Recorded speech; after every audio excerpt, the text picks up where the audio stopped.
Se alegre, meus amigos, nós estamos sim perto do fim.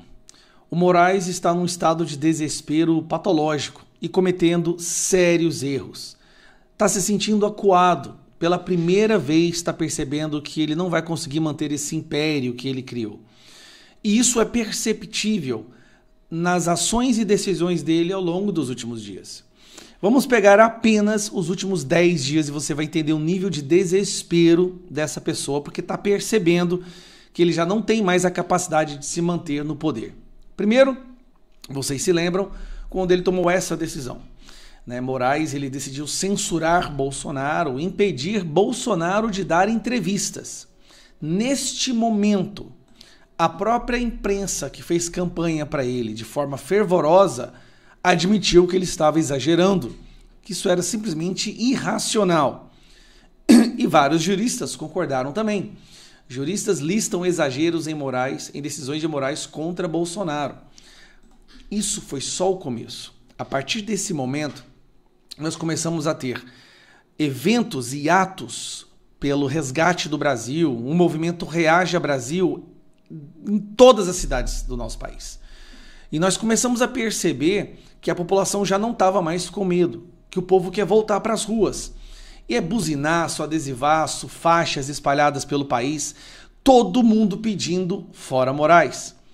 E não houve aquela reação da imprensa para defendê-lo. Isso aí tem que ser chamado a atenção.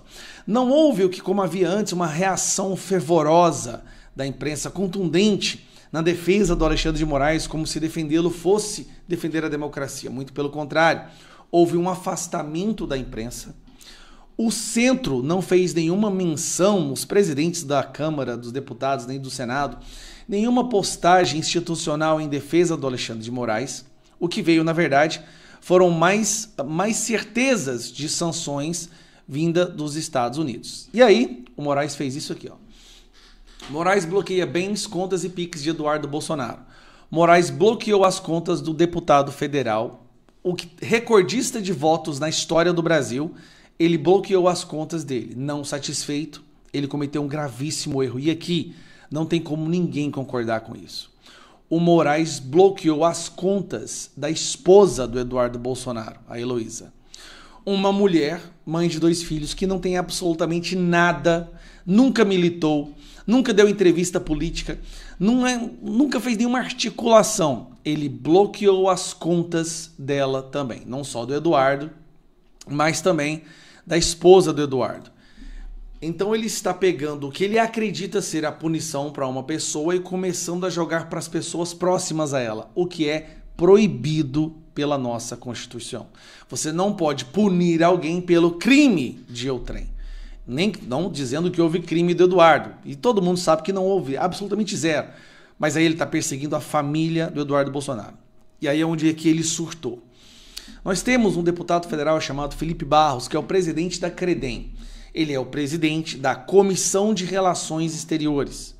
Como presidente da CREDEM, ele viajou aos Estados Unidos para fazer uma visita ao Eduardo Bolsonaro e conversar com autoridades daquele país. O Moraes decidiu fazer isso aqui, ó.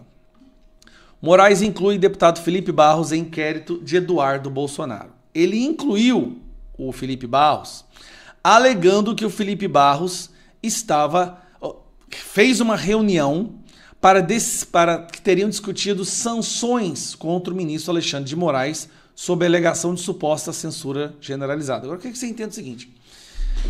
O presidente da CREDEM foi para os Estados Unidos. O conteúdo da reunião ninguém sabe, mas Moraes já decidiu que é uma reunião contra ele, e se a reunião era contra ele, então era contra a soberania brasileira.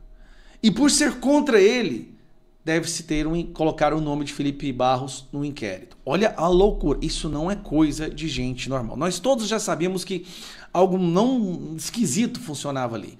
Mas ao tomar uma decisão absurda dessa, ele comprou uma briga com o Congresso. E até agora, o que nós estamos vendo é cada vez mais o afastamento dele, o afastamento do Congresso e do Centrão do Moraes. Agora vamos lá. Olha onde que houve realmente um claro surto ali.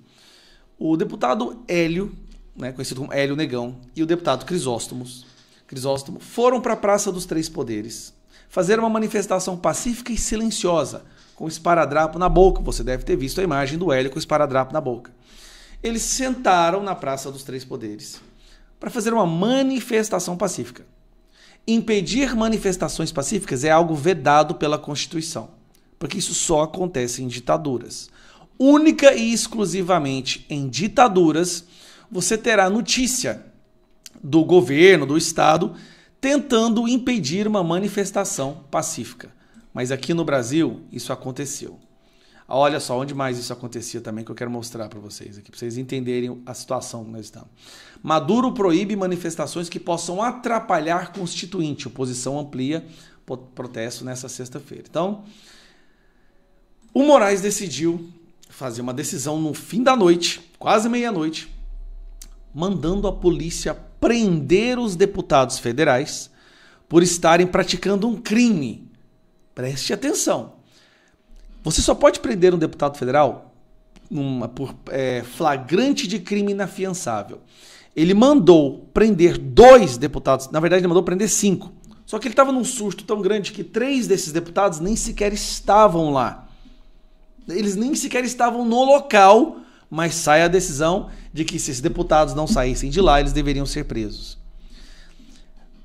Para piorar, ele intima o governador de Brasília para o coitado do cara sair lá quase de pijama, correndo desesperado, para ir lá e tirar os deputados da Praça dos Três Poderes. Já é proibido você impedir qualquer manifestação pacífica no Brasil, isso está na Constituição, isso é um cidadão comum, você não pode proibir ele de fazer isso.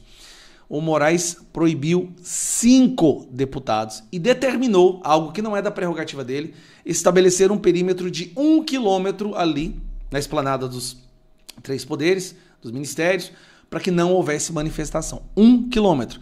Ele está tomando decisão de governo, ele está tomando decisão de presidente, ele está tomando decisão do presidente do STF.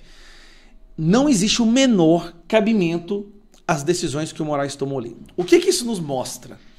Ele está amedrontado, acuado. Não é à toa que ele estava viajando pelo mundo aí, como dizem algumas fontes, tentando realocar ali um capital com medo da Magnitsky, que virá nessa semana, até a própria imprensa fala isso. Mas não é só isso. Ele está percebendo que essa Magnitsky vai vir contra os colegas dele no STF e ele sabe que os colegas dele vão abandoná-lo. O Moraes vai cair. A nossa parte nisso tudo é continuar pressionando o máximo que nós pudermos. Falar com os senadores dos seus estados, fazer seu buzinaço, estar nas ruas de todo o Brasil no dia 3.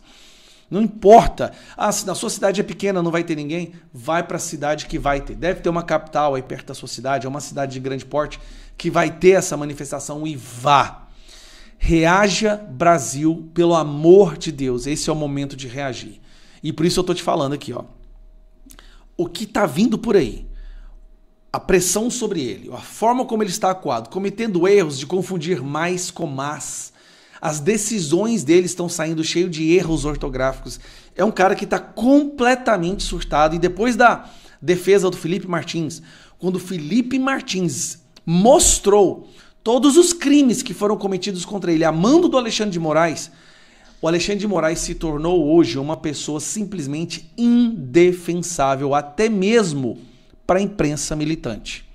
A imprensa militante adorou quando ele fez o trabalho dele de impedir Bolsonaro de vencer, mas a própria imprensa militante entendeu, esse cara foi longe demais, ele está destruindo a democracia brasileira, ele é hoje a maior ameaça à democracia brasileira. Então, alegre-se, nós estamos perto do fim, mas é justamente agora que eles vão reagir com tudo e por isso nós temos que estar todos nas ruas e milite nas redes sociais. Não subestime a importância de compartilhar, dar a sua opinião, gravar os seus vídeos. Nós vamos lembrar desse momento como o momento que o Brasil decidiu acabar com a ditadura da toga e resgatar a democracia. Só que a gente precisa de adultos para fazer isso agora. A gente precisa de brasileiros patriotas. Não precisa ser bolsonarista. Eu não estou falando aqui de Bolsonaro. Eu estou falando de viver num país onde a lei seja respeitada, onde o bandido criminoso corrupto vai preso e pessoas possam fazer manifestações pacíficas.